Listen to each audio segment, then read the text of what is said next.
Аға, 200 мыңға түсіріңізші. Арзан ғой. 200 мыңға мынандай кафені таппайсың арендаға. 300 мың. 300 мың. Тоқтаңыз. Ана батарея жарылайын деп тұр ма? Қыста суық болатын шығар, е? Еще патологияда жарылайын деп тұр. Жарайды, 250.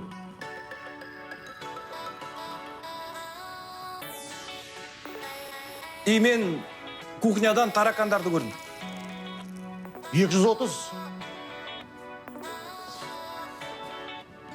Тапқан? Таракандар, тағы тышқандар да бар ма кафеде? Бопты. 200 мың. Міне аға, басында бірден осылай келісу керек. Рахмет сізге.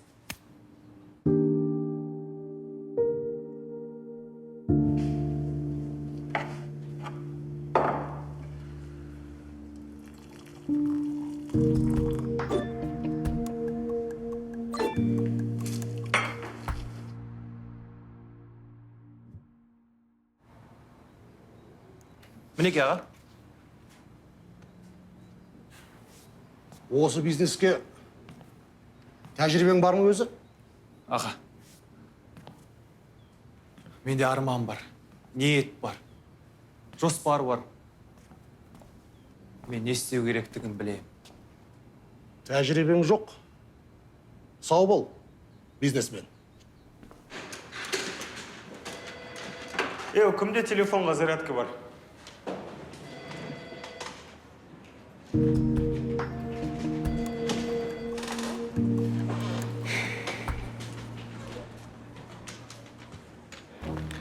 Так, Серік бол. Қай жақтансың?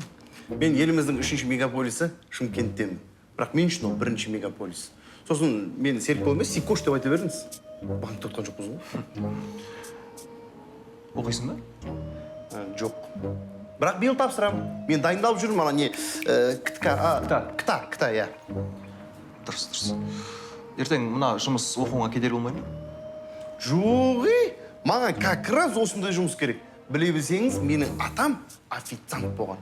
Сосын әкем официант болған. Енді бұйыртса мен боламын. Сіз алсаңыз.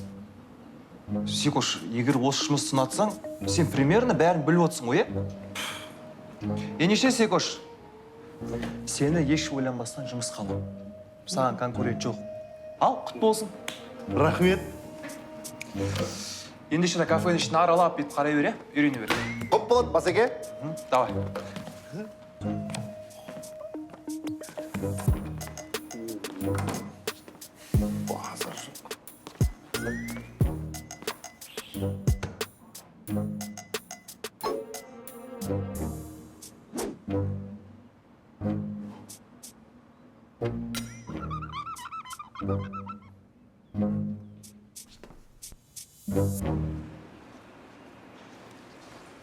Жолдас.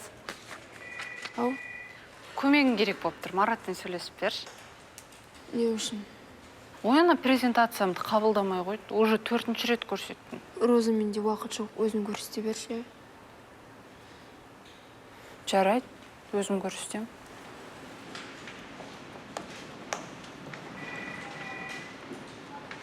Басеке, беліңіз ауырған жоқ па? Жоқ. Басеке, қолың шаршаған жоқ па? Жоқ дедім ғой, нормально бәрі. Өзім ақ жасайтын Кел, мына жерге қойып тастайық. О, міне. Ассалаумағалейкум жігіттер. Уағалейкум ассалам. Ильяс деген жігіт керек. Мен? Нау. Мінекей. О, міне. Құттықтаймын. Рахмет көп. Ең басты уақытынан кешіктірмей төлесеңіз болғаны. Болды, әрине. Айына 50 мың теңге. Сау болыңыз. Сау болыңыз.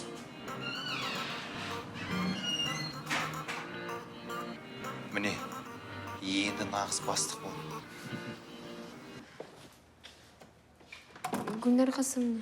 Жұлдыз, кел, отыр. Өткендегі жобаның рейтинг көрдің бе? Молодец. Енді осындай жоба тағы да керек бізге. Гүлнара қасымовна.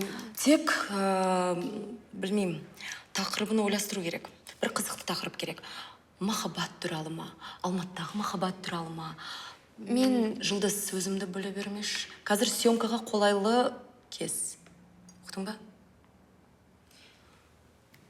мен жұмыстан шығамын. Жай ма? Не болды? Жеке проблемаларым көбейіп кетті. Жұлдыз, Марат екеуіңнің айырылысып кеткенін білем. Оны қалай білдіңіз? Мен бәрін білем. Кімнің кімге обед алып келіп жүргеніне дейін білем. Жұлдыз, жұмыстан ол үшін кетудің қажеті жоқ. Наоборот, карьераңды қолыңа ал.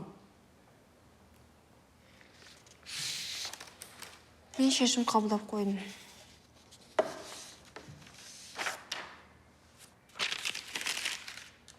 Шешімді мен қабылдаймын. Ал сен бүгін үйге барып демал. Жүре ме? Ойлан. Ал жоба туралы ертең сөйлесеміз. Жұлдыз, тек алға ұмтыл. Мұңайма, жылама.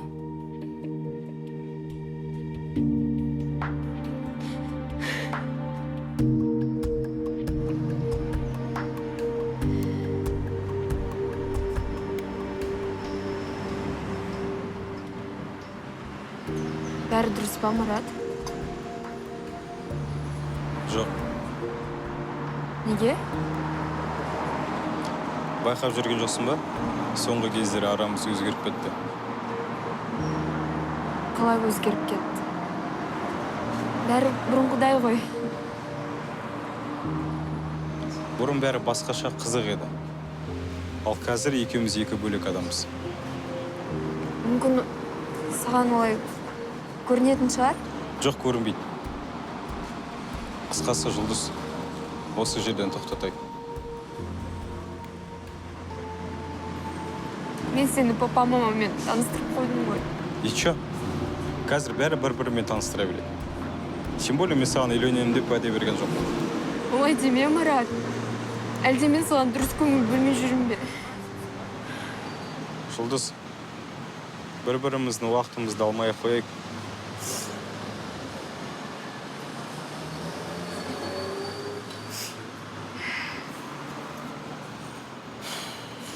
Айтарың жоқ па? Жоқ сонда.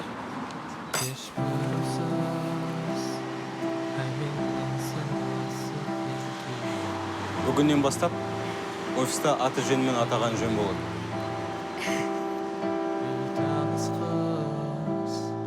Алыстан қарап тұрды маған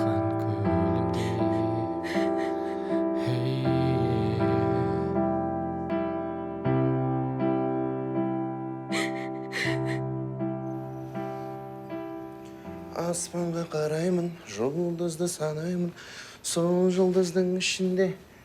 Елеке, алып, неғып осы сіз кафеңізге сигнализация дегенді қойып алмайсыз? Оған ақша жоқ әзірге. Келесі жолы болмасын.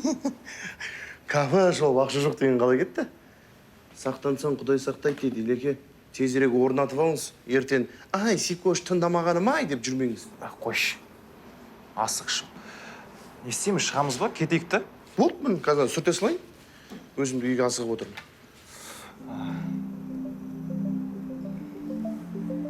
Жұлдыз? Ай, Сикош, кафені жалсашы, мен кеттім. Жұлдыз! Жұлдыз! Жұлдыз! Жұлдыз!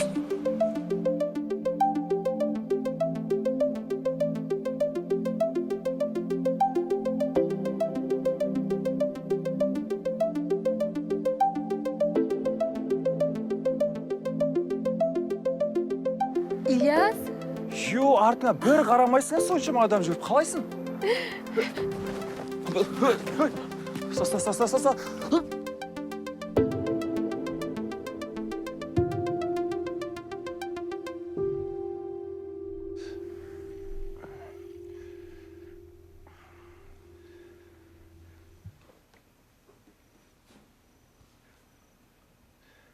Күшті. алақандыр леп отырған ба? Иә, негізі ол да күшті. Бірақ мен суреттерді айттым. Я. О! Мына плеер әлі бар ма? Бұны саған апайың сыйлаған жоқ қой, Я. Мен заттарға құтты қараймын ғой. Оның үстіне көңіл күйім. Мен кімге айтып тұрмын? 35 бірінші рет көргенде. Мен оны көңіл күйім болмағанда тыңдаймын. Наоборот, көңіл күйің болмағанда позитивный өлең тыңдау керек.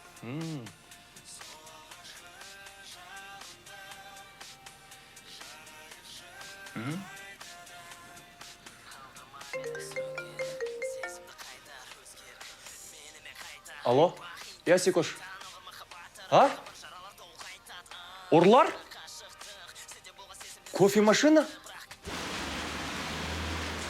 Оқмай. Погодаңға етеді. Осы алматының погодасы вообще бір түрлі кейін. Курткамен шығасың, күн шығып тұрады. Футболкамен шығасың, обязательно жаңбыр жауады ғой.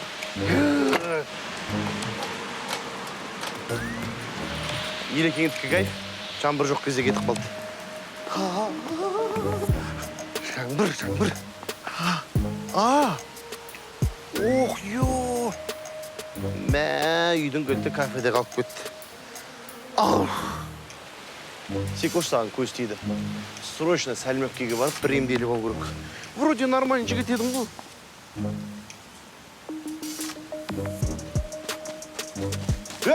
Тоқта! Кофемашина, жігіт!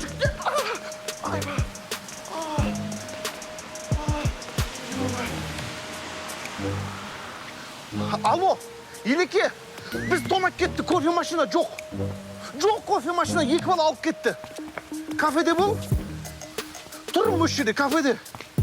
Давай.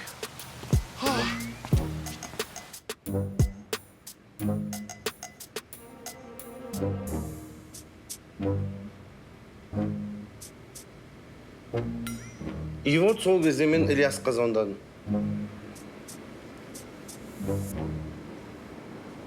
Йо.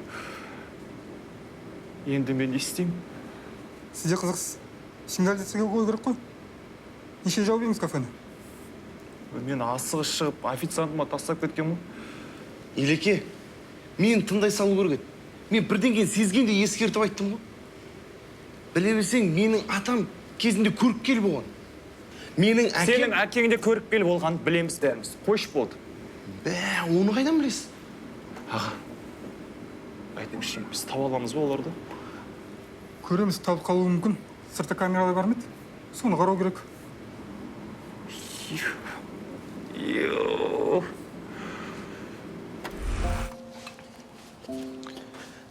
Басеке, менде мына бизнесті ұстап қалудың 2 жолы бар. Біріншісі енді ақша. Екіншісі шымкентский вариант. Давайте мына жерден лағманхана ашып жібереміз. Кафені ашқан кеше ғана. Бүгін болса жарты 3 жыл. Ой, Елеке, сіздікі ничего ғой. Менің көкемнің бүкіл үй өртеніп кетті. Беймарал жүр ғой, өлмей-ақ. Хорошо, что дүниесі аман есен қалды. Үй өртеніп кетсе, заттары қалай аман қалады? Өртенген жаңа үй ғой. Дүниелері ескі үйде етін. Пока анау ескі үйден жаңа үйге заттар тасиды, машина табам дегенше жаңа үй өртеніп кетті ғой.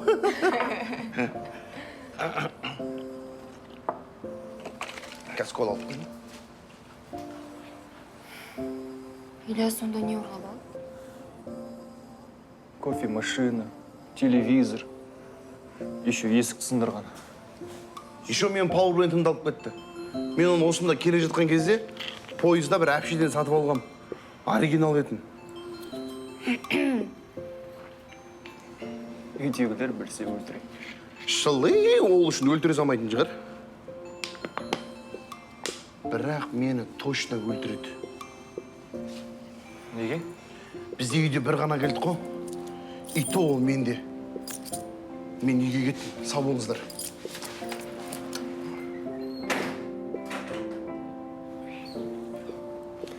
Бізде, Шымкентте, жақсы бір сөз бар. Жаман адамнан жарты баклаш кола қалады дейді.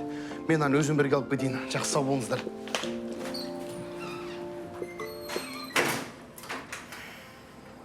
Үйдегілер айтпақшы, мама папаң қалай? Жақсы. Үйдің үлкені болған жаман. Күнде звондайды. Үш үйлендік.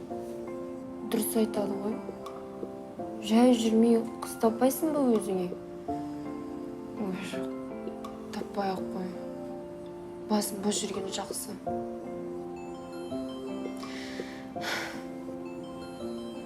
Сүйікті адамның тастап кеткен қандай жаман білесің ба?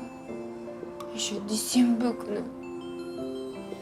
Қандай жігіт ол тастап кеткен? Вот жігіт соны айту керек. Сымбатты, ақылды, сабырлы. Жужу, мен сенің талғамын білем. Значит, әдемі емес. Осындай жігіт мені тастап кетеді деп кім ойлаған?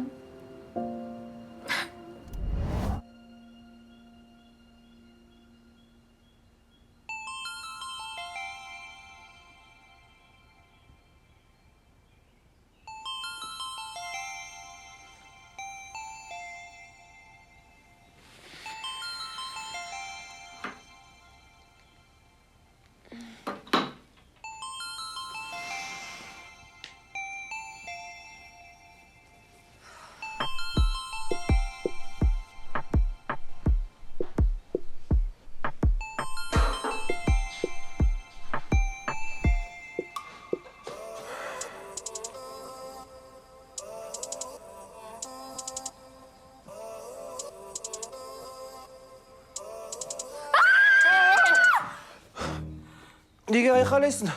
Мен диванда не істеп жатсың сен, Ильяс? Жатам. Қозымбай, кет!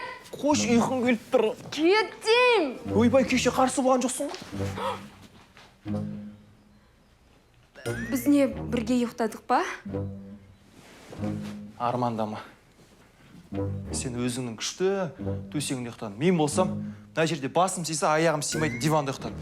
Түн мен белім ауып шықты. Есімде түк те жоқ. Түк те жоқ. Іше алмасаң ішпеш. Бар одан да жуынып кел. Екеуміз отырып шай ішейік. Асықпай сөйлесеміз. Ал мен кейін олайын.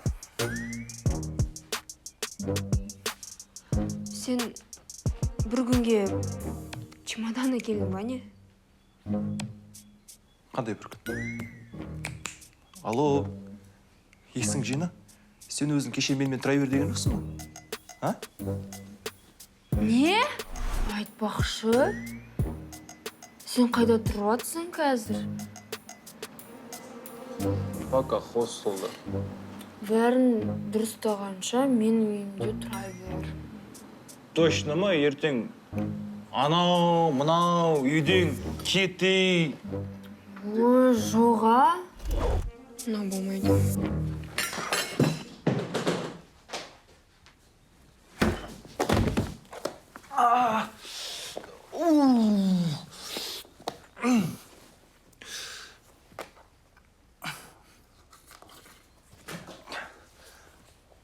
Не болмайды? Көп ішкеніміз ба? Біз бірге тұра алмаймыз. Неге тұра алмаймыз? Сен кеше өзің менімен бірге тұра бер деп айттың ғой? Сол. Әке шешеме не деп айтам, олар түсінбейді. Жұлдыз, әке шешеңе мен өзім звондап айтам. Олар мен бала кезден таниды ғой? Ильяс, кетші.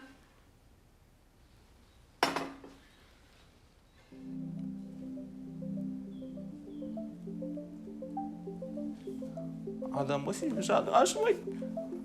Аяушылық деген білмейсің. Ильяс! Тоқта. Егер мен кетсем, сен жігітіңді қайтара алмайсың. Қалай сонда? Кел, мен саған түсіндірем. Мынаны қоя тұршы, бірақ менің бір шартым бар. Мен осы үйде қалам. Бірінші айт, сосын көреміз. Жүр, отыр. Кел. Так, Жұлдыз, мен саған түсіндіріп өтейін, қара. Бірінші, сен тек өзіңді жақсы көресің. Өзіңді. Сен. Екінші, Маратты игнорить етесің. Марат X. Үшінші, әр понедельник сайын мен саған сыйлықтар берем. Соны инстаграмға саласың. Сен мені тыңдап отырсың ба? Міне. 4. Сен әрине бақытты боласың. 5. Марат саған қайтып келеді. Та-дам! Қалай идея, а? Қал. Yes!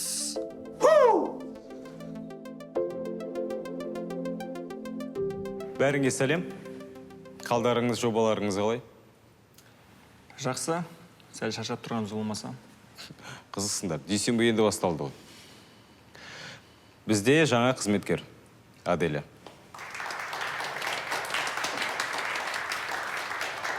Аделяны бұрыннан танимын. Жақсы қыз. Жұмысын бар ынтасымен істейді. Менен гөрі Аделяны өзі сөйлесін. Рахмет. Барлықтарыңызға сәлем. Менің есімім Аделя.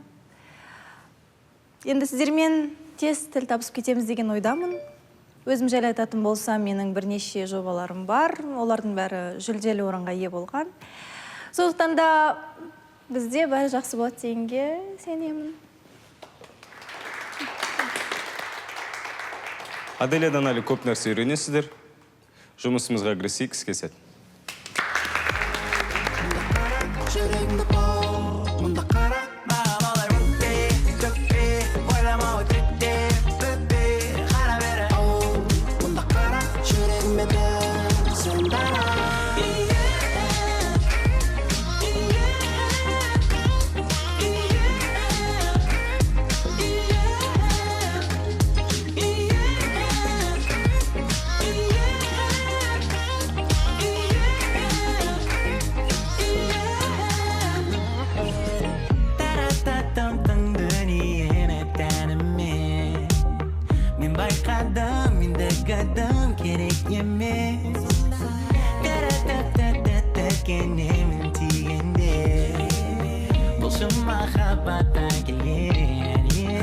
Мысыған көйлегің түймелері мойынға дейін, соған қарағанда бүгінгі жағдайым қиын. Ренжейін дейсің ба, қоя ғой дейін. Дайындап қойып едім саған жууға киім. Бұл да негізінде көңілдің бір деңгейі. Ең алдымен сенің қалғаны кейін. Бұл да ұмды қойып саған сөзіме зейін. Сенің миың болмағанда енді кімдікін жейін.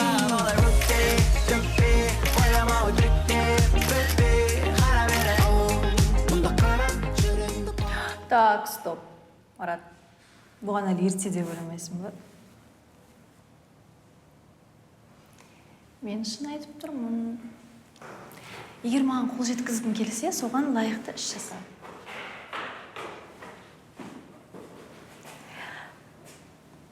Тем более бізге адам қарап тұр.